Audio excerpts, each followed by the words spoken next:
Hello, brains! A lot of you have asked me to do an episode on ADHD and sex, which is an interesting topic to tackle on a family-friendly channel. But I'm gonna try. For this episode, I interviewed Ari Tuckman, who literally wrote the book on ADHD and sex. His book, ADHD After Dark, is based on groundbreaking research interviewing over 3,000 people in relationships who either have ADHD themselves or have a partner with ADHD. This study was limited to heterosexual partners and relationships in which only one person had ADHD. Hopefully we'll see more research in the future, but 3,000 people is a pretty big sample size, and Ari got a ton of data points and ended up with some pretty interesting findings. For one thing, ADHDers do get distracted during sex, women more so than men, but so do neurotypical brains, and it's not as much of a difference as you might expect. Sex actually tends to hold our focus pretty well once we're into it. A bigger issue was getting into it. Transitioning into sex is something ADHDers tended to have more trouble with because when we're busy and overwhelmed, sex is often the first thing to go. And let's be honest, when are we not busy and overwhelmed?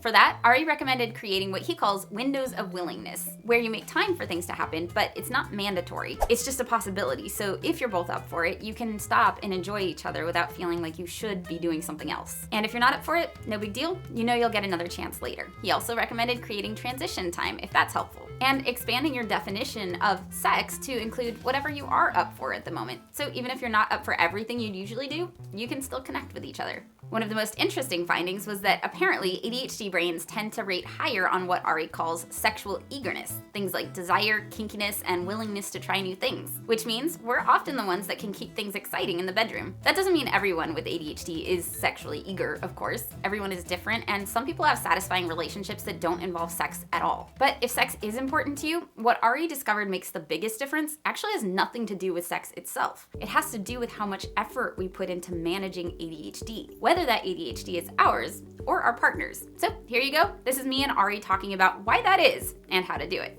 So there's a lot of reasons for that. To write the book, what I did was I created this online survey. And what I found was the folks who felt that their partner worked the hardest on either their own ADHD or their partner's ADHD, whoever has it, had sex 2/3 more often than the folks who felt their partner worked the least hard. So in other words, on average, 92 versus 55 times a year. That is a difference that matters. If your sex life is important to you, if your relationship is important to you, then putting in the effort on managing ADHD and making sure your partner knows it should also be important to you. Now, why is it important that your partner knows you're putting in the effort? Well, the problem is we only know about what our partner does on what we see them do. We give ourselves a lot of credit because I see everything I do, but I don't necessarily see everything my wife does. I mean, I'm not there to see it all. So it's easy to feel like I am the one doing more work than you are. Like, why do I have to work so much harder?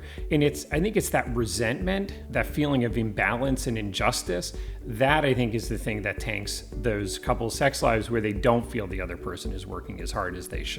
My roommate this morning was like, he was gone for a trip and he came back and he's like, I walked back into the apartment and I was like, oh God, it's gonna look like a bomb went off. And I was like, hey, and he was like, well, you can't deny that you're messy. And I'm like, yeah, but you know what? This is me trying. Like, I know that this is messy for you, but this is me trying. This is me putting in an effort. I know that it's not the perfection you're looking for, but it's not like I'm not trying. Right. So first of all, I'm going to steal that line from you and I'm going to start quoting you like, this is me trying, because it's so right. How happy we are in terms of our relationship. It's about if I feel like you really are trying, but it's kind of a mess, I'm probably going to be happier towards you than if it is more neat, but I know that you're just like half-assing it and don't care. Like that sense of effort and importance and do my needs matter to you? Like that's the thing that matters. Yeah, I'm actually getting emotional over this because I think that that's happened so often where I try my best and it doesn't look like I'm trying or it doesn't look like I care, but I do. And so,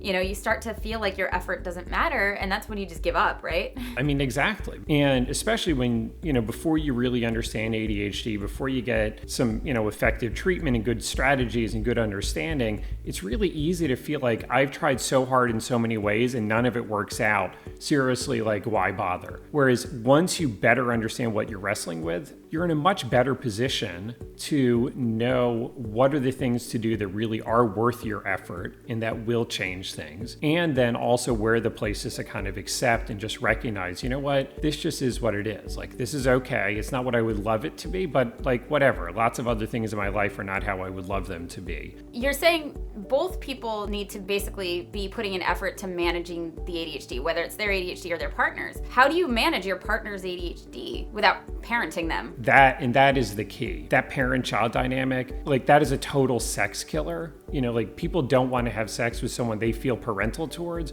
or who is being parental towards them. But it's more a matter of kind of like any good team working together. Like, I'm going to add my strengths and you're going to add yours, and together we're going to come up with something better. You know, so when it comes to managing ADHD stuff, some of it is just for the non-ADHD partner to kind of understand, like, oh, this is just ADHD stuff. I may not love it, but I'm not going to take it personally. And let me give some reminders as appropriate, perhaps as a non-ADHD partner, but the rule is they got to be given nicely and then they got to be taken nicely. So if there's too much battle and tension, they will not be given nicely. And if they're not given nicely, they're unlikely to be taken nicely. So, you know, it's a matter of getting things to a generally pretty good place and then keeping it there. A lot of ADHDers end up being people pleasers and kind of codependent. Do you have any tips for avoiding that? Because I imagine that's not great for sex life either. Yeah, I mean, it is not good for a sex life. In order to keep your relationship and your sex life good, you need honesty. Like, you need to be able to speak your truth,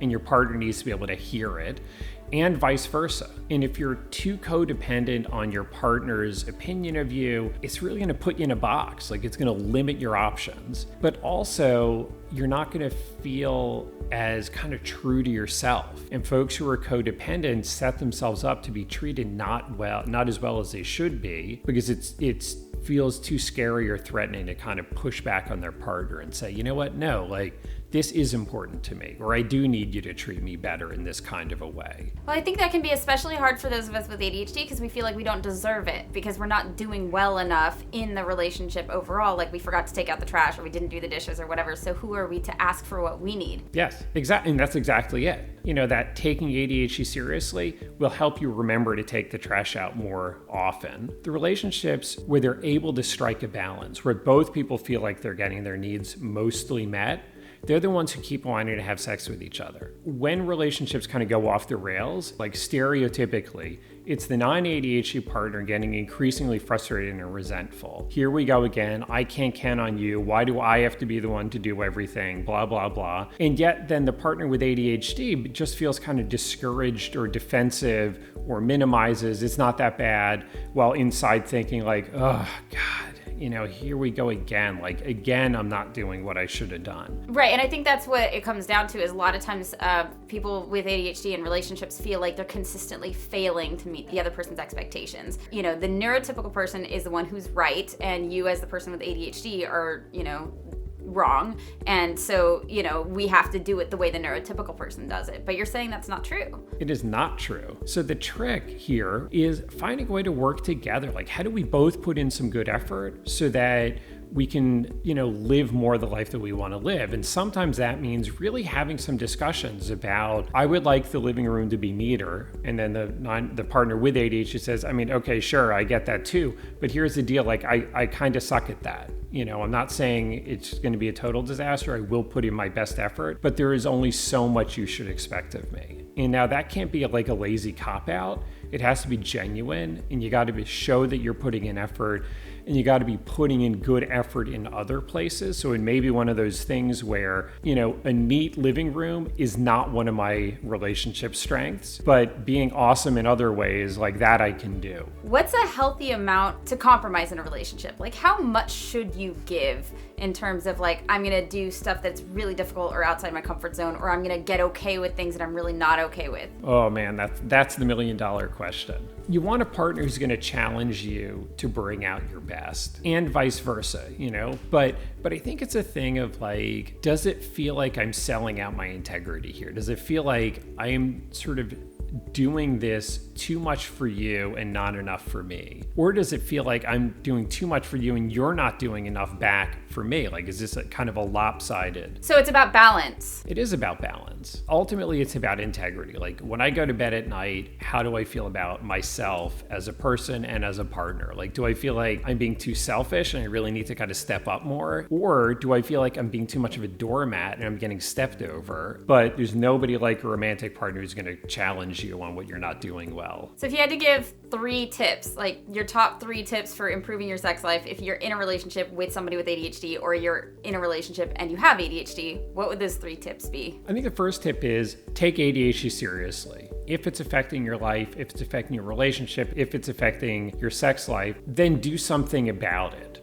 Educate yourself, find good people to work with. If the people you found aren't working well enough, find better people to work with and really put in the effort. Number 2 is recognize that ADHD is not the whole story and it's definitely not the big problem, that both partners have their part to play. And part of it is going to be for the non-ADHD partner to kind of recognize where are the things that I just got to let go. ADHD offers more opportunities to have differences, to find a way to work well together. Again, ADHD doesn't create new problems, it just exacerbates the universal struggles. This is the universal struggle. Like, how do I get my needs met while being respectful of yours, and vice versa? And then number 3 is make sex a priority. Make it a priority, make it happen. And sometimes, even if you don't really feel like it beforehand, you kind of be willing to start it up and see where things go. And often once we start, assuming things are generally good in the relationship, we're generally pretty happy once things get going, and then we're happy about having done it afterwards. So make it a priority. Take care of your sex life. If you want to learn more on how to do that, check out Ari's book, ADHD After Dark, for way more information on how to improve your sex life and your relationship. Thank you to my brain board and all my Patreon brains for making it possible to create videos that are almost certainly going to get demonetized, but are important topics to tackle. Check out the Patreon page for some clips from the interview that didn't make it into this episode. Like, subscribe, click all the things, and I will see you next video. Bye, brains!